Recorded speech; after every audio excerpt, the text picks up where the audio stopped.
For at spare plads i den lille PD365 ligger en del af de talegrupper, der hører til timeslot 1, nu kun i en RX-liste, og selvfølgelig også under kontakter. Jeg har i hver zone oprettet en opkaldskanal i timeslot 1. Når man er i den, går man via menu ind i kontakter og vælger en talegruppe, som man vil bruge.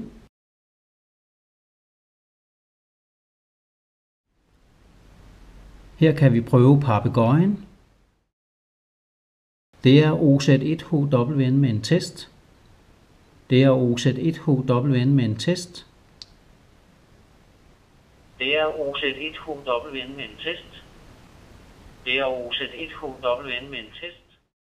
På opkald TS1 kan man bruge alle de talegrupper, der hører til timeslot 1, altså verden, Europa, Norden, tak 310, tak 1, tak 31, Danmark 1, lokal 1, Sverige, Finland, Italien og papegøjen.